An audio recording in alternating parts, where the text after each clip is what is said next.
Okay, તો હવે જે આપણે સ્ટાર્ટ કરીએ છીએ તે નવો ટોપિક છે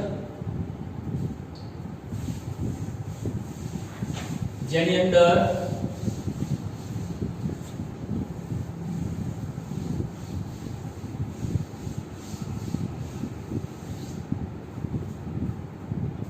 આપણે જોઈશું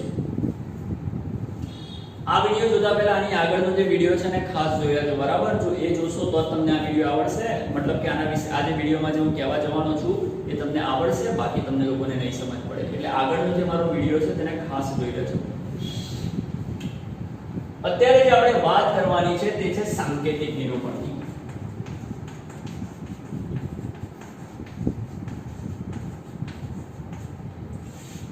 ચાલો સાંકેતિક નિરૂપણની વાત કરીશું, જેમાં આપણે નિરૂપણ કરવાના છે અર્ધકોષનું,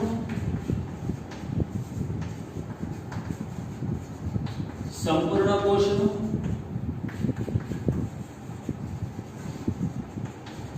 અર્ધકોષના રિડક્શન પોટેન્શિયલનું, અર્ધકોષના ઓક્સિડેશન પોટેન્શિયલ.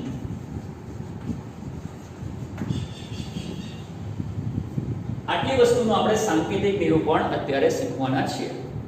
તો શરૂ કરીએ. સૌથી પહેલા આપણે અર્ધકોષનું નિરૂપણ જોઈશું.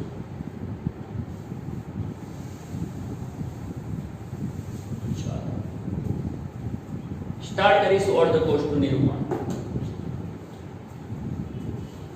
કોઈ પણ અર્ધકોષનું નિરૂપણ કરવા માટે આપણે એક પેટર્ન યાદ રાખવાની છે અને પેટર્ન છે ધાતુ ઉબિલિટી આયન. કોઈ પણ અર્ધકોષનું નિરૂપણ કરવા માટે એક પેટર્ન છે જેનું નામ છે ધાતુ ઉબિલિટી આયન. જો તમારો અર્ધકોષ વાયુ હશે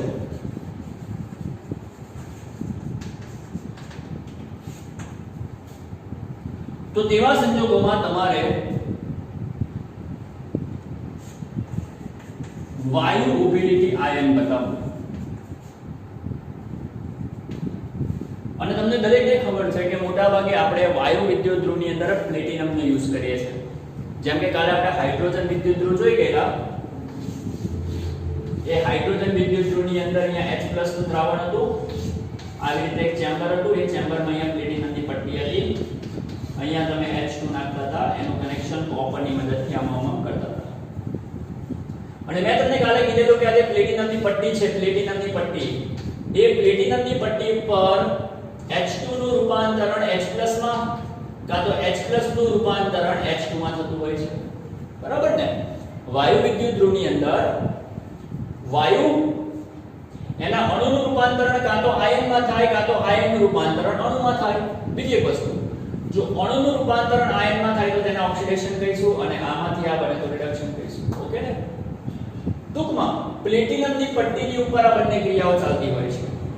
એટલે જ્યારે પણ તમે વાયુ અર્ધકોષનું નિરૂપણ કરો તો તેમાં વાયુ ઓબ્લિક આયન તો લખવાના જ છે, વાયુ ઉબિલિટી આયન તો લખવાના જ છે, પણ સાથે સાથે તમારે એ પણ બતાવવાનું છે કે આ પ્રક્રિયા કોના પર થાય છે, તો કે પ્લેટિનમ પર.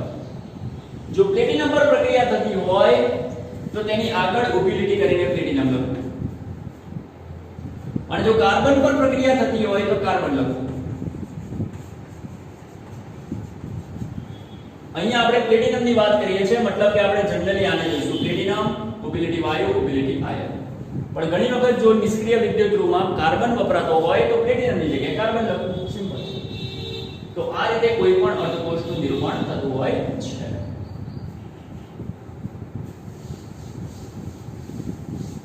એક્ઝામ્પલ છે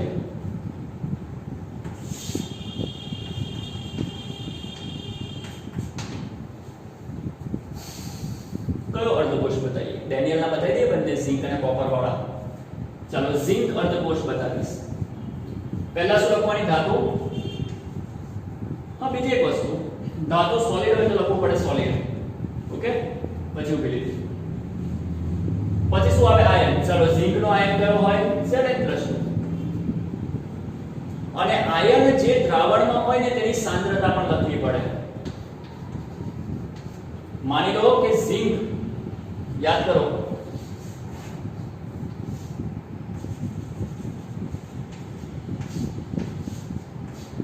આ ઝિંક, અને ઝિંકનું જે દ્રાવણ છે તેમાં બોલો Zn+2 હશે કે નહીં હોય?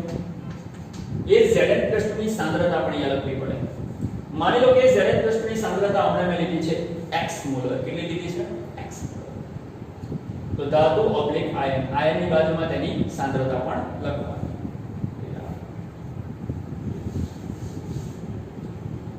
બીજું ઉદાહરણ આપણે કોપર લઈ લઈએ.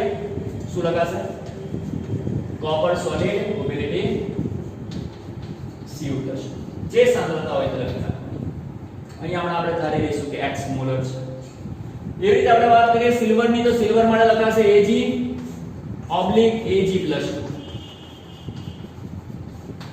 એવી રીતે આપણે વાત કરીએ કેલ્શિયમ/Ca. એવી રીતે આપણે વાત કરીએ એલ્યુમિનિયમ. એલ્યુમિનિયમમાં ધાતુ એલ્યુમિનિયમ અને તેનો આયન કયો છે? Al+3. એવું નહીં કરવાનું કે દર વખતે +2 જો તો +2 લેવાના. બીજી એક વસ્તુ આ ભૂલ છે આપણી. Ag/Ag+2 ના આવે, Ag+ જ આવે. ઓકે ને? કારણ કે સિલ્વર નો આયન તો સિલ્વર પ્લસ જ થાય ને, તો Ag+ જ આવે. એ રીતે એલ્યુમિનિયમ નો આયન Al+3 મળે, કારણ કે એલ્યુમિનિયમ આસાનીથી 3 ઇલેક્ટ્રોન ગુમાવશે. સિલ્વર એની બાહ્યતમ કક્ષામાં એક જ ઇલેક્ટ્રોન તો એક ગુમાવી દેશે, બાકીનો બધો બબ્બે ગુમાવશે. તો આ રીતે તમે કોઈ પણ અર્ધકોષનું નિરૂપણ કરી શકો. વાયુ વિદ્યુત ધ્રુવનું એક ઉદાહરણ લઈ લઈએ, હાઇડ્રોજન વિદ્યુત ધ્રુવ. માની લો કે તમારી પાસે હાઇડ્રોજન વિદ્યુત ધ્રુવ છે. ચાલો તો પહેલા તો શું લખીશું? પ્લેટિનમ ઓબ્લિક કરીને વાયુ. ચાલો હાઇડ્રોજન વિદ્યુત ધ્રુવમાં વાયુ કયો આવે? હાઇડ્રોજન. અને ઓબ્લિક કરીને શું લખવાનું બોલો બધા? ઓબ્લિક કરીને શું લખવાનું બધા? આયન. હાઇડ્રોજન નો આયન કરો H+. એનો મેં નીચે લખું છું, આ જગ્યાએ લખું છું, દેખાય છે દરેક? ઓકે. ચાલો વાયુ વિદ્યુત ધ્રુવનું નિરૂપણ કરવા માટે પહેલા તો Pt મોબિલિટી. વાયુ તરીકે કોણ છે? હાઇડ્રોજન. મોબિલિટી આયન તરીકે કોણ આવશે? બોલો H+. અને બાજુમાં આયનની સાંદ્રતા લખવાની. અને જે હાઇડ્રોજન વાયુ છે તેનું અહીંયા દબાણ લખવાનું. માની લો કે દબાણ છે x atm અથવા તો x બાર. તો આ રીતે તમે અર્ધકોષનું નિરૂપણ કરી શકો છો. આ તમારા અર્ધકોષો થઈ ગયા. હવે એવું કહેવાય છે કે જો તમે અર્ધકોષ જો તમારો અર્ધકોષ પ્રમાણિત હોય, તો પ્રમાણિત અર્ધકોષની અંદર x મોલરની જગ્યાએ ઓલવેઝ 1 મોલર સાંદ્રતા હશે. જો તમારા આયનની સાંદ્રતા 1 મોલર હોય તો તે પ્રમાણિત અર્ધકોષ ગણાશે. તો હવે હું તમારા અર્ધકોષને પ્રમાણિત કરી નાખું છું અને દબાણ x બારની જગ્યાએ 1 બાર હશે. સમજ પડી કે ના પડી? આની આગળ જે અર્ધકોષ લખેલા તેની અંદર મેં સાંદ્રતા x મોલર ધારેલી. જ્યારે પણ સાંદ્રતા x મોલર હોય, મતલબ કે 1 ના હોય, 1 કરતા અલગ હોય, તો તેવા અર્ધકોષ પ્રમાણિત હોતા નથી, બિન પ્રમાણિત હોય છે. બિન પ્રમાણિત નોંધી લેજો. અર્ધકોષ બે પ્રકારના હોઈ શકે, બિન પ્રમાણિત અને પ્રમાણિત.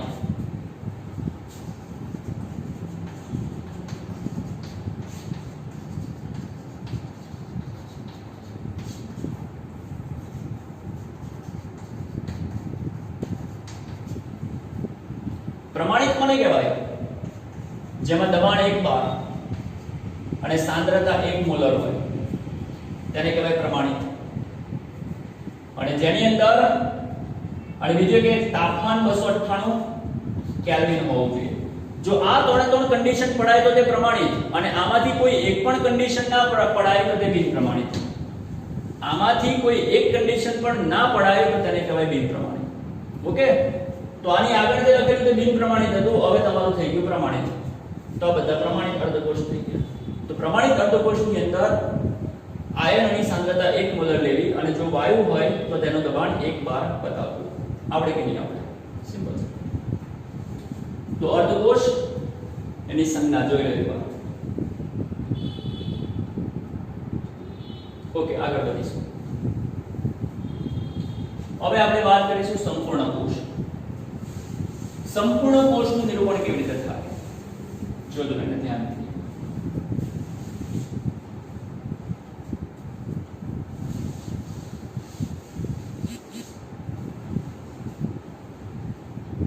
સંપૂર્ણ કોષનું નિરૂપણ કરવા માટે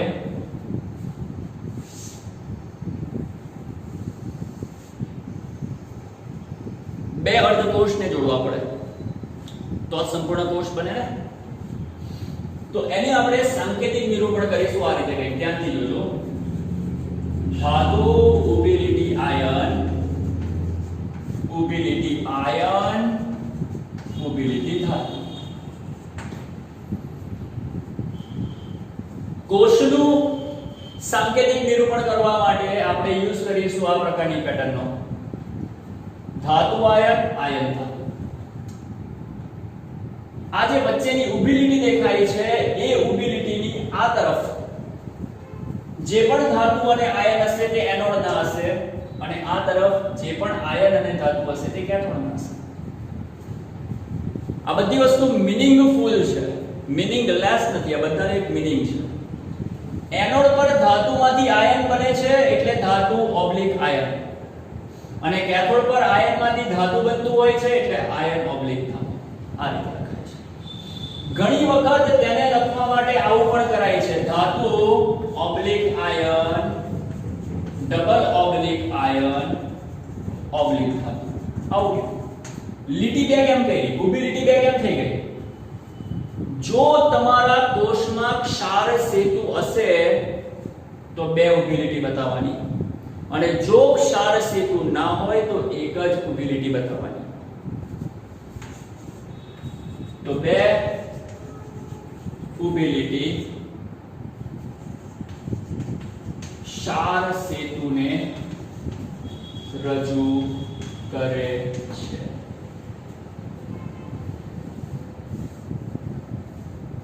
આ જે બે ઊભી લીટી છે ને એ કોને રજૂ કરે છે? ક્ષાર સેતુને રજૂ કરે છે. ક્ષાર સેતુ હોય તો બે ઊભી લીટી, ના હોય તો નહીં. સિમ્પલ છે. ચાલો હવે ધ્યાનથી જોજો. આપણે કોઈ કોષનું નિરૂપણ કરીએ. સૌથી પહેલા આપણે ડેનિયલ કોષનું નિરૂપણ કરીશું. ડેનિયલમાં આપણે બે વ્યક્તિને જોડીએ છે, ઝિંક અને કોપરને. અને આપણને દરેકને ખબર છે કે ઝિંક અને કોપરની કમ્પેરિઝન કરો. This is zinc and this is copper. If we compare them તો આપણને ખબર પડે છે, આ બેની કમ્પેરિઝન કરતા આપણને માલુમ પડે છે કે કોપર કરતા જે ઝિંક છે તેનો રિડક્શન પોટેન્શિયલ ઓછો છે. અને હમણાં મેં તમને આગળ બતાવ્યું કે રિડક્શન પોટેન્શિયલ ઓછો તો ઝિંક બનશે એનોડ અને કોપર બનશે કેથોડ. ઝિંક એનોડ બનશે અને કોપર શું બનશે? કેથોડ બનશે. તો ઝિંક અને કોપર એને જોડવામાં આવે તો ઝિંક એનોડ અને કોપર કેથોડ. સ્ટાર્ટ કરીએ છીએ. આને આપણે આ રીતે લખીશું. ચાલો પહેલા તો પાડી દેવાની ડબલ લીટી. ચાલો આ બાજુ કોણ આવશે? આ બાજુ કોણ આવશે? તો કે એનોડ. અને પેલી બાજુ કોણ આવશે? તો કે કેથોડ. ચાલો આ બાજુ શું લખવાનું છે? આ ધાતુ અને આયન. કોના ધાતુ આયન? એનોડના ધાતુ અને આયન. એનોડ તરીકે કોણ છે? ઝિંક. અને ઝિંક એની ધાતુ કઈ હોય? ઝિંક. અને તેનો આયન કયો કહેવાય? Zn+2. છે કે નહીં? એવી રીતે જમણી બાજુ કોણ આવશે? કેથોડ. કેથોડ તરીકે કોણ છે? કોપર. અને જમણી બાજુ શું લખાય? આયન ઓબ્લિક ધાતુ. તો કોપરનો આયન કયો? Cu+2. અને ઊભી લીટી કરીને તેની ધાતુ કઈ? કોપર. તો આ થઈ ગયું નિરૂપણ ડેનિયલ કોષનું. સિમ્પલ છે. આ રીતે જ નિરૂપણ થતા હોય છે. બીજી એક વસ્તુ કે ઝિંક સોલિડ આવશે તો લખી નાખીશું સોલિડ, કોપર સોલિડ આવશે લખી નાખીશું સોલિડ. અને જ્યાં જ્યાં આયન હોય ત્યાં ત્યાં શું બતાવવાની? સાંદ્રતા.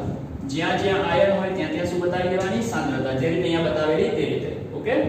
તો આ રીતે નિરૂપણ થતું હોય છે.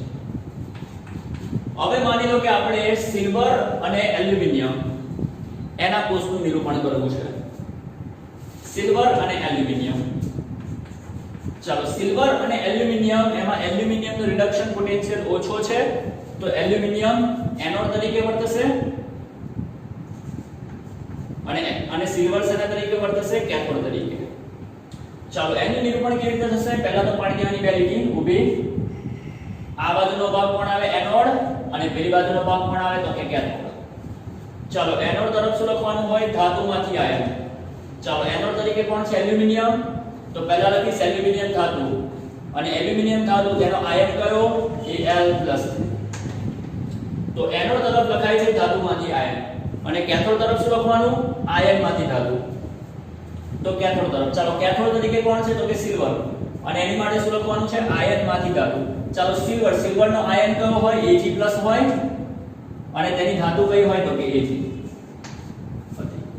આ બધી વસ્તુ તમે આમાંથી પણ લખી શકો છો બરાબર અને ડાયરેક્ટ પણ તમે આ રીતે યાદ રાખી શકો છો હજુ એક એક્ઝામ્પલ જોઈએ આપણે અર્ધકોષ બનાવવો છે કેલ્શિયમ અને ઝિંક નો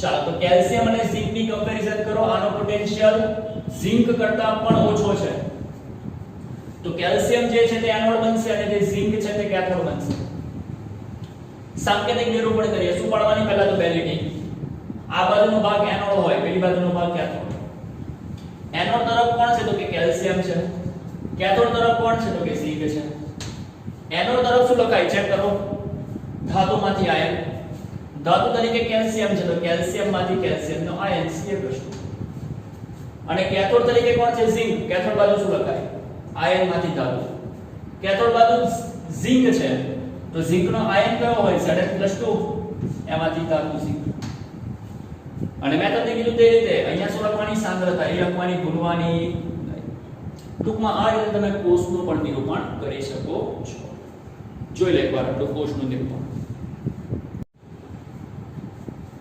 ઓકે હવે જે આપણે ત્રીજું નિરૂપણ જોવાનું છે તે રિડક્શન પોટેન્શિયલ નું સાંકેતિક નિરૂપણ જોવાનું છે હું આ બધું ઘૂસી નાખું છું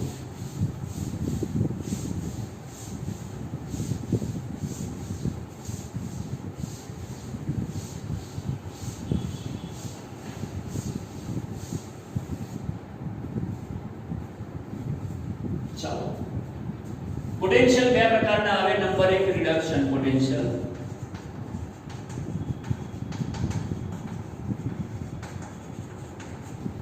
અને નંબર 2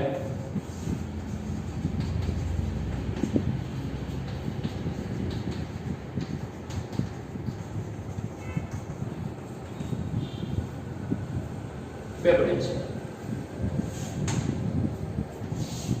આખા ચેપ્ટરમાં જે સૌથી વધારે યુઝ કરવાનો છે તે કયો છે ઓક્સિડેશન કે રિડક્શન મેં કીધું કે તમે કીધું કોઈએ નહીં નક્કી કર્યું છે IUPAC ના તો તમે ઓકે તો સૌથી પહેલા આપણે જોઈશું રિડક્શન પોટેન્શિયલ જો પોટેન્શિયલ ને આપણે પ્રેઝન્ટ કરીશું ઈ સ્વરૂપે ઓકે અને જ્યારે પણ તમે કોઈ અર્ધકોષનો રિડક્શન પોટેન્શિયલ બતાવવા માંગો તો એની માટે તમારે પદ્ધતિ વાપરવાની છે રિડક્શન નો મતલબ થાય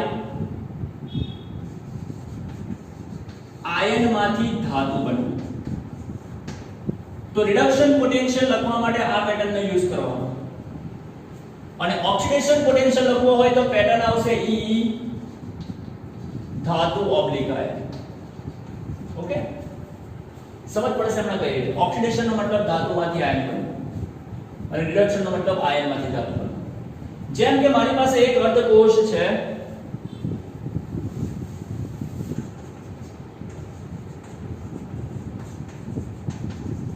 જેમ કે મારી પાસે એક અર્ધકોષ છે કોપરનો અર્ધકોષ કોપરના અર્ધકોષ માટે મારે બે પોટેન્શિયલ લખવા છે રિડક્શન પોટેન્શિયલ પણ લખવો છે અને ઓક્સિડેશન પોટેન્શિયલ પણ લખવો છે તો એને સાંકેતિક રૂપે કેવી રીતે લખાય તો જો કોપરનો રિડક્શન પોટેન્શિયલ કેવી રીતે લખાશે આયન ઓબ્લિક ધાતુ આયન તરીકે Cu+2 ઓબ્લિક Cu અને તેનો ઓક્સિડેશન પોટેન્શિયલ ની સંજ્ઞા શું લખાશે ઈ ધાતુ ઓબ્લિક આયન મતલબ કે Cu ઓબ્લિક Cu+. ખોપડીમાં ઉતારી લો જ્યારે કોઈ આવું લખે મતલબ કે જ્યારે કોઈ એવું કે તમને ઈ આયન ઓબ્લિક ધાતુ તો સમજવાનું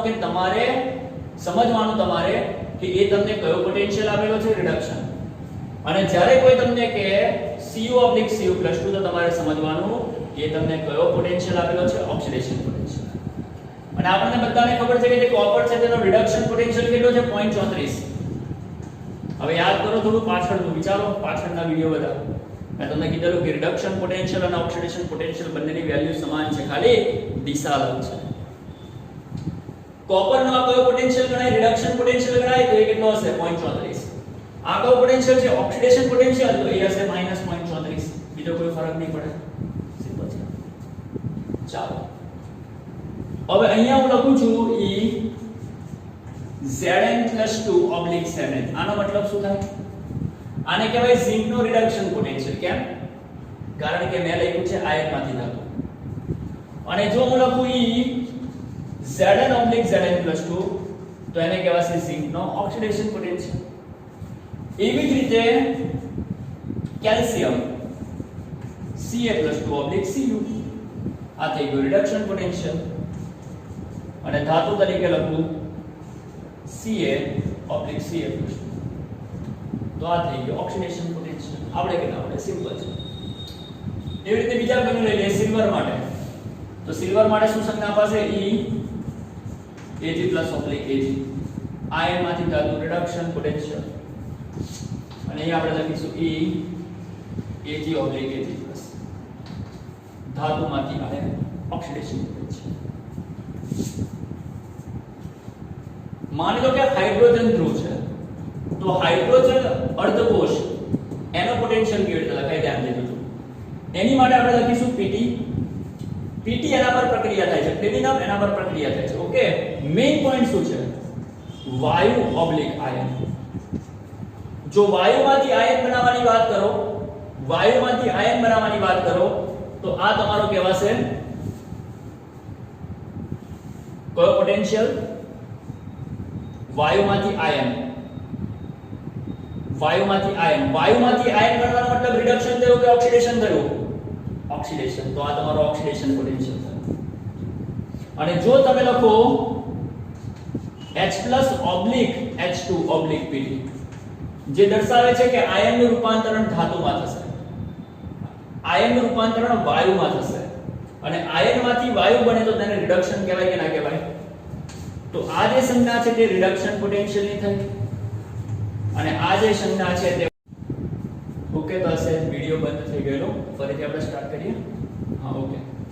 તો મેં તમને કીધું તે રીતે અહીંયા આયનમાંથી ધાતુ બને છે મતલબ એને કહેવાશે રિડક્શન પોટેન્શિયલ. અને અહીંયા તમે જોઈ શકો છો, સોરી ધાતુ નહીં, આયનમાંથી વાયુ બને છે મતલબ કે એને કહેવાશે રિડક્શન પોટેન્શિયલ. અને અહીંયા વાયુમાંથી આયન બને છે માટે એ પોટેન્શિયલ ગણાશે તમારો ઓક્સિડેશન પોટેન્શિયલ.